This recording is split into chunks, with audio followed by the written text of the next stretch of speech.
El tema de hoy es de suma importancia para nosotros como individuos y como iglesia. Comenzaré con una cita de mi autora favorita. Es la mejor introducción. Es del libro de los Hechos de los Apóstoles, página 29 en adelante.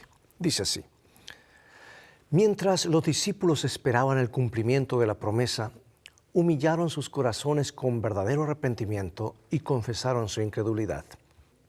Al recordar las palabras que Cristo les había hablado antes de su muerte, entendieron más plenamente su significado. Fueron traídas de nuevo a su memoria verdades que habían olvidado y las repetían unos a otros. Se reprocharon a sí mismos el haber comprendido tan mal al Salvador. Como en procesión, pasó delante de ellos una escena tras otra de su maravillosa vida. Oh, si tan solo pudieran vivir de nuevo los 3 años pasados, pensaba en ellos, ¿de cuán diferente modo procederían? Si solo pudieran ver al Señor de nuevo, cuán fervorosamente tratarían de mostrar la profundidad de su amor y la sinceridad de la tristeza que sentían por haberle apenado con palabras o actos de incredulidad. Pero se consolaron con el pensamiento de que estaban perdonados y resolvieron que, hasta donde fuese posible, expiarían su incredulidad confesándolo valientemente delante del mundo. Los discípulos oraron con intenso fervor, pidiendo capacidad para encontrarse con los hombres y en su trato diario hablar palabras que pudieran guiar a los pecadores a Cristo.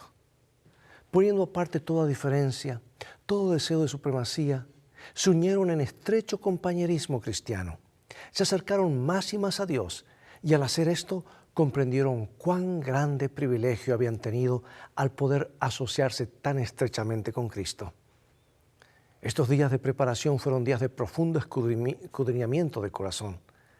Los discípulos sentían su necesidad espiritual y clamaban al Señor por la santa unción que los había de hacer idóneos para la obra de salvar almas. No pedían una bendición simplemente para sí, estaban abrumados por la preocupación de salvar almas. Comprendían que el Evangelio había de proclamarse al mundo y demandaban el poder que Cristo había prometido. Sobre los discípulos que esperaban y oraban, vino el Espíritu Santo con una plenitud que alcanzó a todo corazón. El Ser Infinito se reveló con poder a su iglesia. Era como si durante siglos esta influencia hubiera estado restringida y ahora el cielo se regocijara en poder derramar sobre la iglesia las riquezas de la gracia del Espíritu. Hermosa introducción. Toma tu Biblia y mantente en sintonía.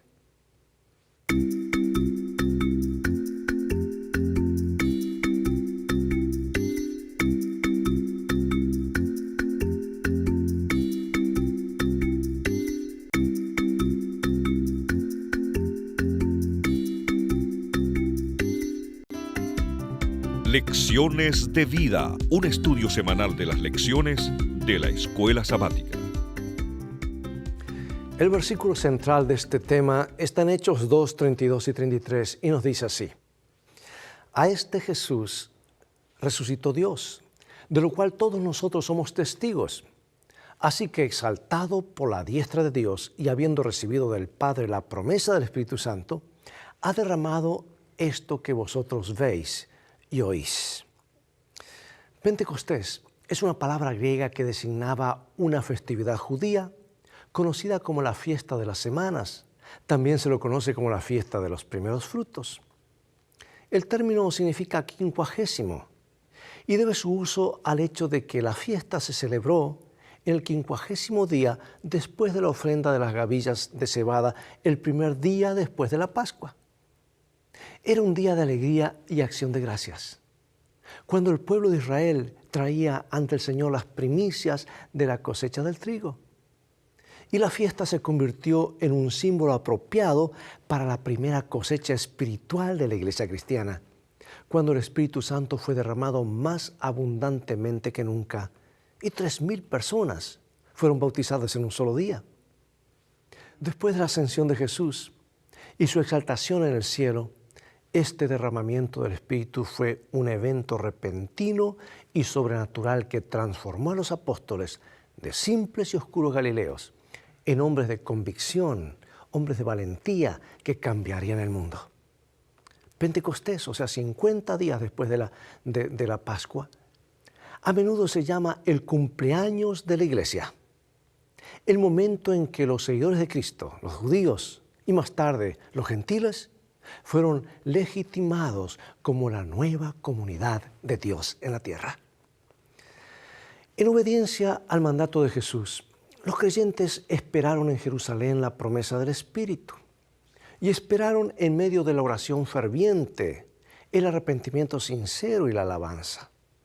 Y cuando llegó el día, todos estaban juntos en un solo lugar, probablemente la misma gran sala superior de Hechos 1, donde celebraron la Santa Cena con Jesús, donde estuvieron escondidos por miedo a los judíos. Pronto, sin embargo, se trasladarían a un área más pública. Veamos qué elementos acompañaron el derramamiento del Espíritu Santo. Hechos 2, 1 al 3. Cuando llegó el día de Pentecostés, estaban todos unánimes juntos, y de repente vino del cielo un estruendo como de un viento recio que soplaba, el cual llenó toda la casa donde estaban sentados. Y se les aparecieron lenguas repartidas como de fuego, asentándose sobre cada uno de ellos. La escena es conmovedora, es intensa. Hubo primero un súbito ruido del cielo como el rugir de una violenta tormenta de viento que llenó todo lugar. Y luego lo que parecían llamas de fuego apareció y descansó sobre los que estaban allí. ¿Sabes que en las Escrituras el viento y el fuego se asocian frecuentemente con una teofanía o una manifestación divina? Además, el viento y el fuego también pueden usarse para representar el Espíritu de Dios.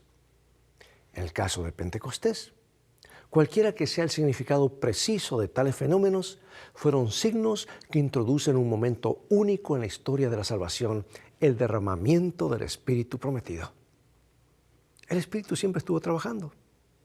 Su influencia en el pueblo de Dios en los tiempos del Antiguo Testamento a menudo se reveló de manera notable, pero nunca en su plenitud. Quisiera leer del libro Los Hechos de los Apóstoles, página 30 y 31, lo siguiente.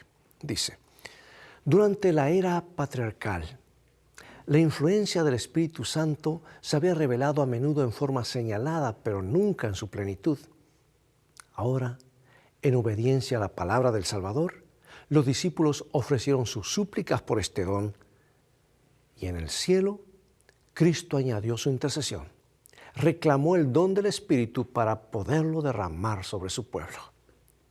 Sí, Juan el Bautista predijo el bautismo con el Espíritu por la venida del Mesías, y Jesús mismo lo mencionó varias veces. Este derramamiento sería su primer acto de intercesión ante Dios. En el Pentecostés, la promesa se cumplió. Y aunque el bautismo con el Espíritu en el Pentecostés fue un evento único relacionado con la victoria de Jesús en la cruz y la exaltación en el cielo, ser lleno del Espíritu es una experiencia que se repetirá continuamente en la vida de los creyentes. Por eso debemos preguntarnos, ¿tenemos esta evidencia en nuestra vida de que el Espíritu está obrando y llevándonos a esa experiencia con Cristo? Veamos algo ahora acerca del don de lenguas. En Hechos 2:4, el don del Espíritu se manifestó hablando en lenguas. Sin embargo, este regalo fue solo una de las muchas manifestaciones diferentes del Espíritu. Porque otros dones incluyen profetizar, visiones, predicación, curación, calificación para el servicio. Pero el don de lenguas en Pentecostés no fue un fin en sí mismo, ni ocurrió porque es la evidencia típica o la más importante de la dotación del Espíritu, no. Se manifestó con un propósito para lanzar la misión mundial de la Iglesia. Es decir, el llamado dado en Hechos 1:8 requirió el don de lenguas. Si los apóstoles debían cruzar las barreras culturales y llegar a los confines de la tierra con el Evangelio, necesitarían poder para hablar en los idiomas de aquellos que necesitaban escuchar. ¿Qué evidencias tenemos de que? ¿Cuál es la evidencia de que el Pentecostés los apóstoles hablaron en lenguas extranjeras existentes, mejor dicho? Y no en ruidos o sonidos incomprensibles como se practica en muchos lugares hoy. Vamos a Hechos 2:5 al 11.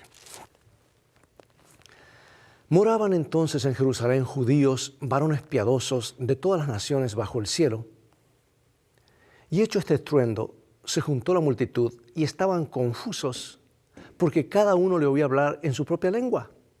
Y estaban atónitos y maravillados, diciendo: mirad, ¿no son galileos todos estos que hablan?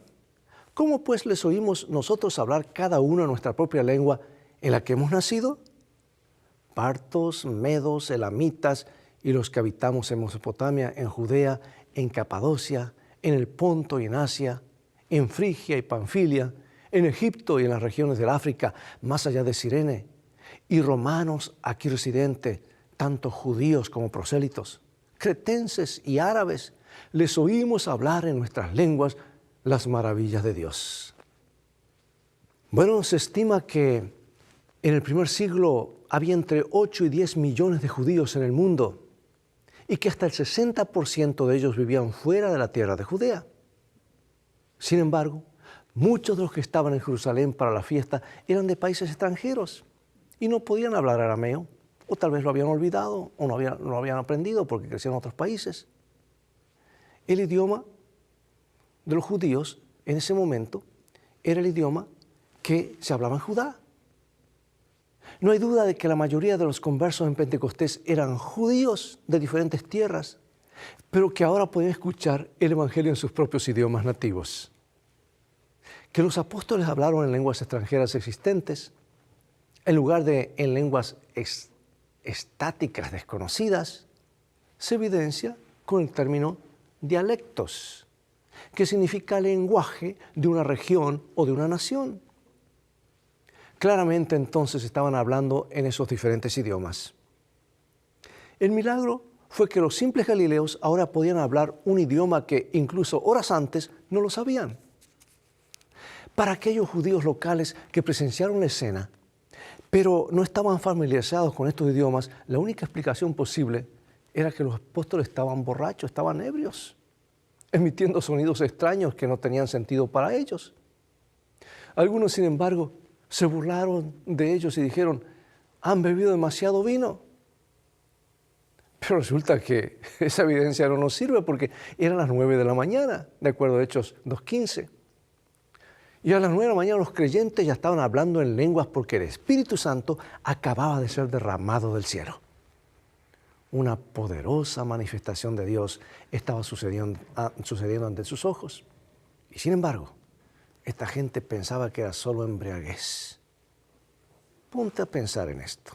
Por eso pregunto, ¿cómo podemos tener cuidado de no ser tan espiritualmente ciegos nosotros cuando vemos cosas a nuestro alrededor, cosas semejantes? Bueno, entonces intervino Pedro, el que habló.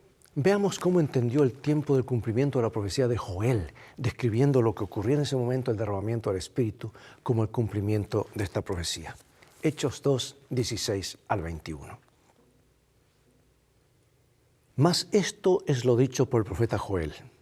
Y en los postreros días, dice Dios, derramaré mi espíritu sobre toda carne, y vuestros hijos y vuestras hijas profetizarán, vuestros jóvenes verán visiones, y vuestros ancianos soñarán sueños, y de cierto sobre mis siervos y sobre mis siervas en aquellos días derramaré mi espíritu y profetizarán. Y daré prodigios arriba en el cielo y señales abajo en la tierra, sangre y fuego y vapor de humo. El sol se convertirá en tinieblas y la luna en sangre antes que venga el día del Señor, grande y manifiesto. Y todo aquel que invocare el nombre del Señor será salvo. Qué hermosa explicación. O sea que el cargo de embriaguez le dio a Pedro la oportunidad de explicar lo que estaba sucediendo. En su discurso, el apóstol primero señaló las Escrituras.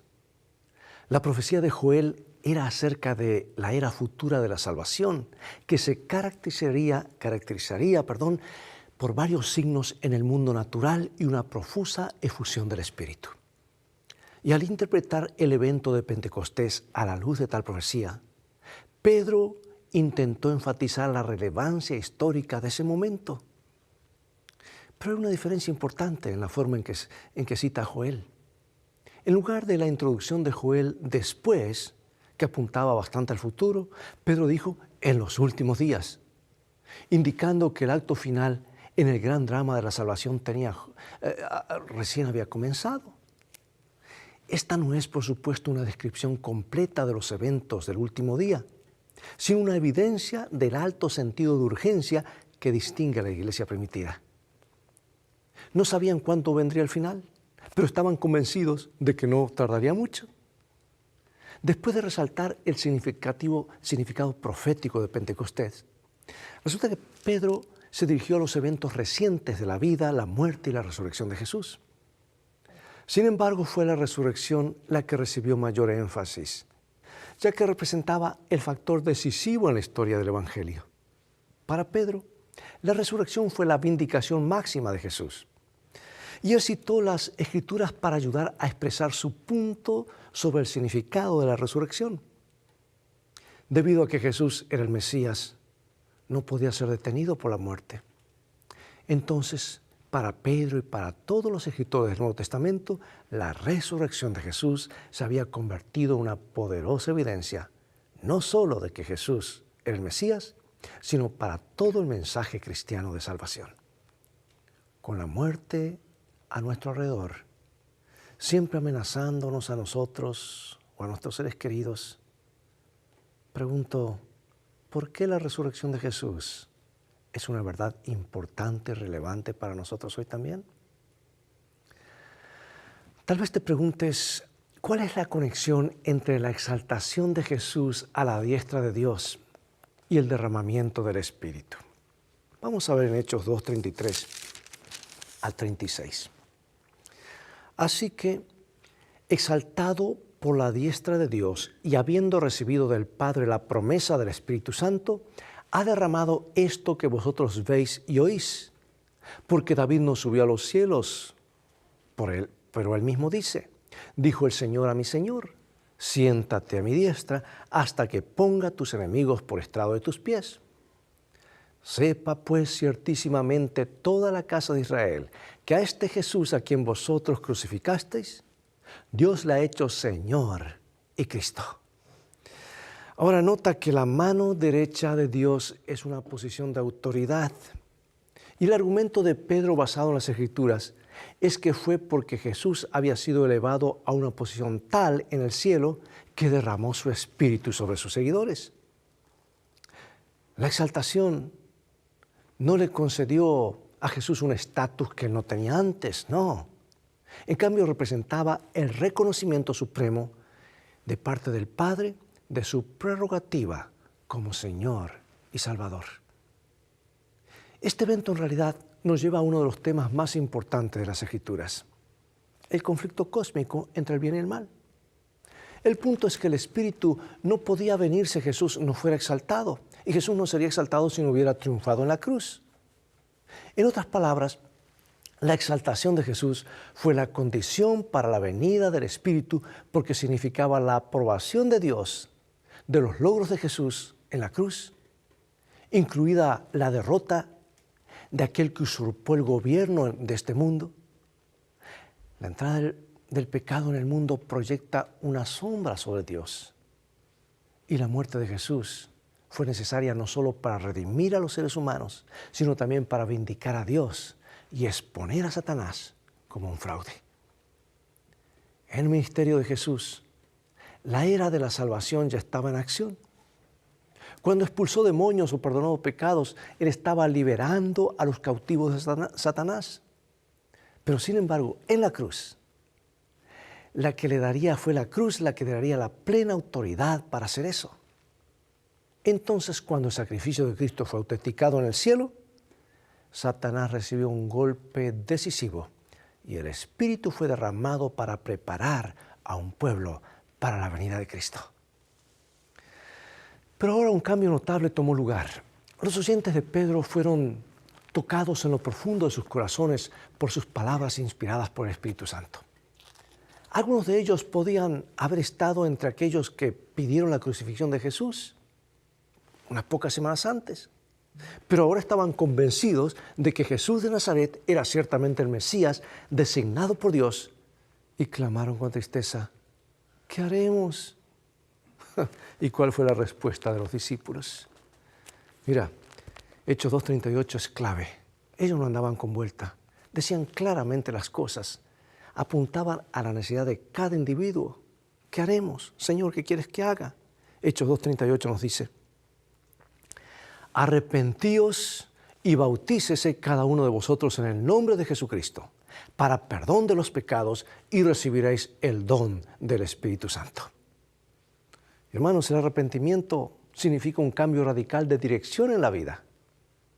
Es un cambio de 180 grados, un alejamiento del pecado.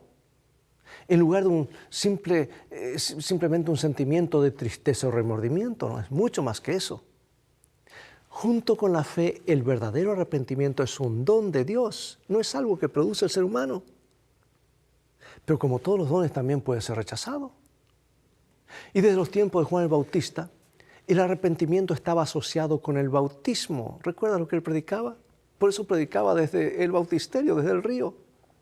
Es decir, el bautismo se convirtió en una expresión de arrepentimiento, una manifestación pública de que había un cambio en sus vidas. Un rito que simbolizaba el lavado de los pecados y la regeneración moral producida ¿por quién?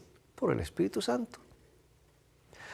¿Y qué promesa especial se da a aquellos que se arrepienten y son bautizados? 2:38 y 39 de Hechos. Recibiréis el don del Espíritu Santo, porque para vosotros es la promesa y para vuestros hijos y para todos los que están lejos, para cuantos el Señor nuestro Dios llamare. A las personas en Pentecostés se les ofreció no solo el perdón de los pecados, sino también la plenitud del Espíritu para el crecimiento personal, el servicio en la iglesia y especialmente para la misión. O sea, hago una pausa aquí. El Espíritu Santo siempre es concedido dentro del marco de la testificación o la misión o el contar a otros acerca de Jesús. Y esta fue quizá la mayor de todas las bendiciones, ya que la razón principal por la que existe la iglesia es para compartir las buenas nuevas del Evangelio. Y si la iglesia, amigo y amiga, otro paréntesis, no está comprometida con esto, no llega a ser más que un mero club donde la gente va, se reúne, pasa un momento lindo. Por eso creo más y más en sermones doctrinales, donde la gente no solamente aprende, sino que se establece en la verdad y los motiva para contar a otros las buenas nuevas de Jesús. Jesús predicaba doctrina. Tristemente, hoy es más motivación, pero muy poco contenido. Compartir las buenas nuevas del Evangelio. Entonces, de aquí en adelante, ellos tendrían la seguridad de la salvación y el poder del Espíritu Santo, lo que les permitiría la misión a que la iglesia había sido llamada. Pregunto, ¿por qué el saber de que hemos sido perdonados es tan importante para cualquiera que quiera proclamar el Evangelio? Después de todo, ¿qué esperanza puedes ofrecer a otros en Jesús si no la tienes tú mismo?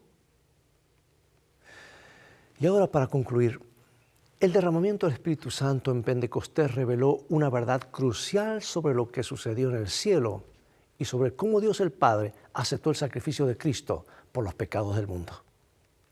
El derramamiento del Espíritu mostró también que la obra de Cristo en el cielo en nuestro nombre, en nuestro favor, basada en su sacrificio en la tierra, fue inaugurada. Y estos eventos asombrosos son más manifestaciones de la maravillosa verdad de que el cielo y la tierra están conectados de maneras que simplemente no podemos comprender ahora. Comenta mi autora favorita, inspirada por Dios, Elena de White. Dice, la ascensión de Cristo al cielo fue la señal de que sus seguidores iban a recibir la bendición prometida. Habían de esperarla antes de empezar a hacer su obra. Cuando Cristo entró por los portales celestiales, fue entronizado en medio de la adoración de los ángeles. Y tan pronto como esta ceremonia hubo terminado, el Espíritu Santo descendió sobre los discípulos en abundantes raudales, y Cristo fue de veras glorificado con la misma gloria que había tenido con el Padre desde toda la eternidad. El derramamiento pentecostal era la comunicación del cielo que el Redentor había iniciado su ministerio celestial. Y de acuerdo con su promesa, había enviado el Espíritu Santo del cielo a sus seguidores como prueba de que, como sacerdote y rey, había recibido toda autoridad en el cielo y en la tierra y era el ungido sobre su pueblo. ¿Qué día de Pentecostés puedes esperar o puedes esperar en tu iglesia o experimentar en tu vida hoy? ¿Qué es repetible y qué no? Medita más sobre el hecho de que Pedro hizo la resurrección de Jesús una parte tan importante de su mensaje de Pentecostés. Lo que hizo que la resurrección fuera aún más sorprendente es que independientemente de las expectativas judías mesiánicas que existieron en ese momento, nadie esperaba que el Mesías resucitara de entre los muertos. Esa fue la sorpresa de los siglos. Y eso no estaba en el radar espiritual de nadie. No era lo que los que esperaban la venida del Mesías que habían anticipado, para nada. Por eso pregunto, ¿qué lecciones podemos aprender de esto acerca de cómo necesitamos saber lo que la Biblia dice acerca de estas cosas, a diferencia de lo que enseñan otras teorías populares? Amigo y amiga, Dios nos ayude a ser fieles en contar lo que Jesús hizo, la vida de Jesús y sus enseñanzas. Porque de esa manera el Espíritu Santo vendrá a poseernos. Y más allá de algún método o estrategia, porque lo más importante no es lo que tenemos, sino quien nos posee a nosotros. Dios nos ayude a ser testigos fieles para ser usados por el Espíritu Santo. Va a ocurrir. Dios lo ha prometido y va a ocurrir en abundancia. Dios permita que esta generación, pueda ser partícipe del derramamiento sin medida del Espíritu Santo para que el Evangelio vaya a todo el mundo. Oremos. Gracias, oh Dios, por la vida de tu Hijo Jesucristo. Lo dio todo. Murió, resucitó. Vino a traernos esperanza. Vino a traernos vida eterna. Ruego que ese mensaje, su vida, su testimonio, pueda ser nuestro mensaje para otros. Que con el poder de tu Espíritu salgamos a contar lo que Jesús ha hecho por nosotros. En su nombre oramos. Amén. Amigos, continuaremos estudiando semana a semana sobre el libro de los Hechos, porque es un libro importantísimo. Mientras tanto, Dios te bendiga y te guarde. Y recuerda, tú vales mucho para Jesús. Será hasta el próximo programa. Él te ama más de lo que puedes imaginar. Dios te bendiga.